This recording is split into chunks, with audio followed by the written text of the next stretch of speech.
I'm walking around feeling free, thinking about what's happened to me from July up till now.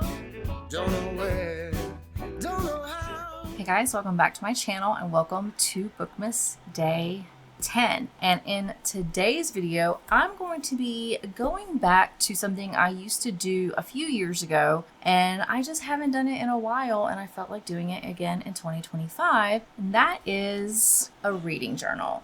Now, I had a reading journal last year in 2024, or this year in 2024, but I had a pre-made bullet journal. It was nothing that I had to create a new spread every single month. I bought this bullet journal off of Amazon. This is the Yop and Tom bullet journal. It's a dot journal. They have dot journals, you have grid journals, you have lined journals. I just prefer for creating spreads to use a dot journal. And this one, what I also did really like is it gave you a grid guide. So depending on what you want, it'll tell you like how many dots you need to go and all of that kind of stuff. I really did like this bullet journal specifically because it came with this. And then also this has thicker paper. So this is supposed to be 160, I think, GSM like page weight. And I just wanted something that was a really good bullet journal that would help not have a lot of ghosting on the other page. And so this is what we're going to be using for 2025. And I'm very excited. So I have already used like a pencil and planned out the beginning spreads that I'm going to be doing, and also kind of pre-planned my January spread. I'm not going to be doing my January spread here. I'm only going to be working on the beginning pages. So I'll be doing January whenever I do my January TBR. That's when I'm going to do my January spread. Now, I did go ahead and, because I have not done this in a while, I wanted to make sure the pen that I'm going to use is going to be good with the markers I plan to use. So I chose 3 different pens to kind of figure out what works the best. I have the Pigma Micron pen. This one is a archival ink pen, and I really do like this. So I chose this one. Then I have the Sarasa Dry in 04. This is also a really good pen that I have used in like bullet journals and reading journals and my planners and all that kind of stuff. So I tested this one, and then I also tested the Sarasa Mark On in 05. This is another one that I've used in planners before. So those were the 3 pens that I was testing to see which worked the best. And the highlight or the markers that I'm going to be using to color in all of my spreads, I have this set that I got off of Amazon. This is Ohuhu brush pens. This has got 60 different colors in them, and I've used these for like coloring books and stuff. So I have those. And then I also have this little spinning holder. This is where I have all my pens and markers and highlighters. So I have all of these are my Tombow. And then I have a bunch of different mild liners that I'm going to be using as well. So I wanted to test to see of these 3 pens, which one works the best with these 3 type of markers. And I will show you the results. So as you can tell, the Pigma Micron, while even though it is archival ink, there was some like spreading, or the color kind of bled from the marker when we use the highlighter. So that one's not going to be a good choice for me to use. The Sarasa Dry didn't have as much transfer from the highlighter to the pen, but the Sarasa Mark On, and these, whenever I wrote these words, I basically wrote the words and then immediately went after the highlighter. So they did not have that much time to dry. So as you can see, the Sarasa Mark On has like no transfer, bleeding, smearing, or anything like that. So in my reading journal, this is going to be the pen that I'm going to use, which is good because I have like 3 of these. I have a lot of backups for this. So this is going to be the pen that I'm going to be using in my reading journal. And we are going to go ahead and I'm just going to dive into making these spreads. and coloring them in. And then once I get done, I will come back and we will talk about the spreads and what I am thinking and how I want to use them. We're going to start decoloring and filling all of these spreads in, and I'll see you in just a little bit.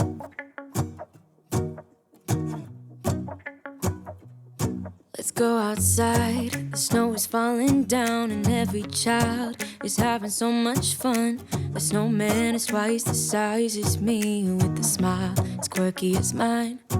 We're holding hands to keep each other warm while we stand and watch a choir performing all the Christmas songs that we love.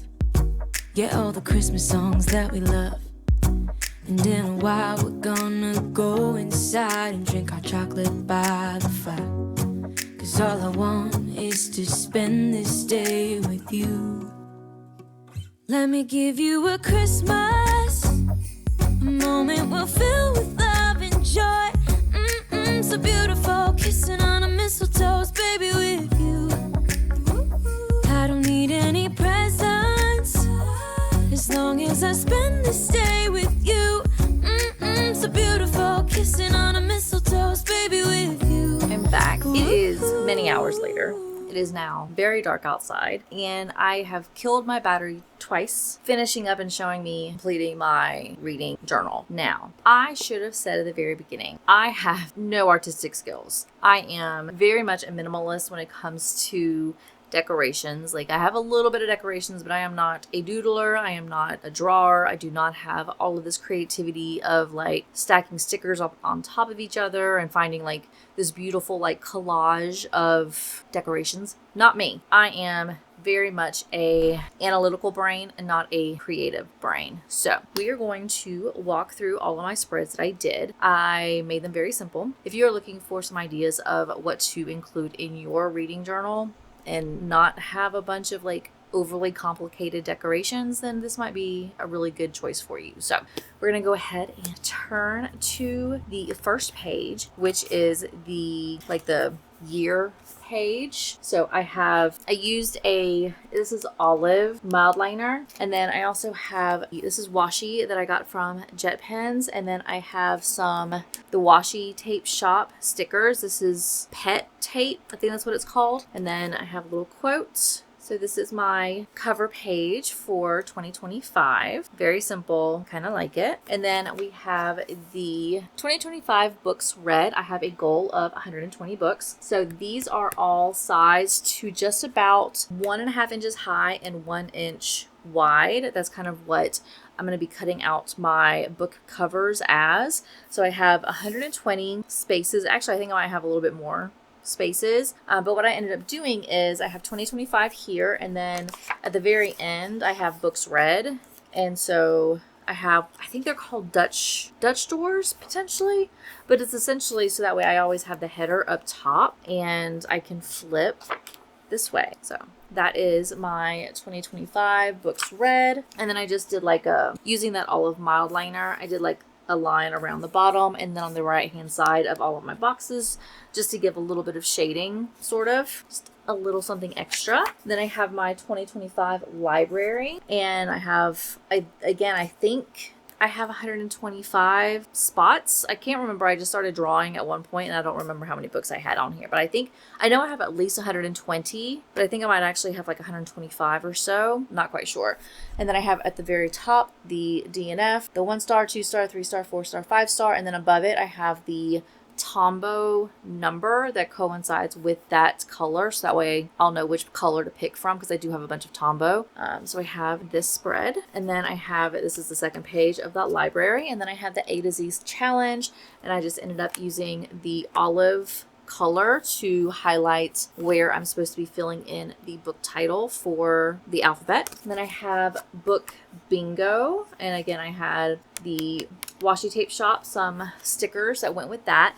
And I'm just going to go ahead and tell you some of the bingo squares that I came up with. I actually ended up using ChatGPT to give me a list of like 50 different bookish prompts, and these were 25 of them. So I have debut novel, color in the title, a mystery or thriller, retelling of a classic, over 500 pages, nonfiction, published in the last year, award-winning, graphic novel or manga, chosen by the cover, a banned book based on mythology, then we have a free spot, small town, one-word title, local author, historical fiction, made you ugly cry, set in the future, inspired by true events, found family, horror, movie or TV adaptation, non-human main character, and love triangle. Now, I wanted to have the bingo to be something where I know I can mark off several of them automatically.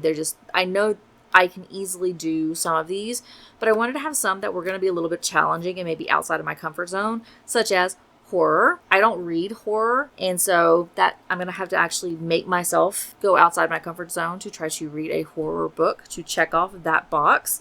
Then non-human main character, that's going to be difficult because I don't know that many books that have a like AI or an animal as the main character.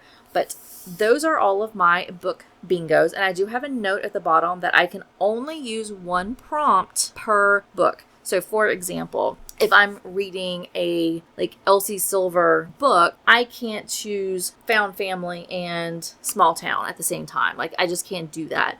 So you get one prompt per book. So, because I know there are some books that have a love triangle, Found Family, Small Town, all in one book. Light went out again. We're just gonna have to do it like this. So I'm sorry. The lighting is not good, but like I said, I have been doing this for a while and my light has been charged now twice and I just can't get it fully charged. So, but that's what we have for my book bingo. And then I do have a book of the year, whereas all of the months are down this side, and I'm going to choose my favorite book of the month for each month. And then I'm going to look at the first 2 months, choose the favorite. The third and the fourth month, choose a favorite. And then I'll end up competing what book I chose for this section and what book I chose for this section to get like a quarter, what my top book of the first quarter of 2025 was. And then you have this is quarter, whatever. You get the gist. This is what my book of the year. And then at the end, I will have whatever the final is. This is my book of 2025. So I'm really excited to use this spread because I would be interested to see what my favorite book is if I'm trying to like rank them. And then the last spread is this very simple spread. This is my 25 books to read in 2025. I do have a list already kind of identified for all of the books that I want to read for 2025. A lot of them are going to be finishing books in a series because one of the things I want to try to do is finish not all of them. I want to finish the books that I'm already in the middle of a series.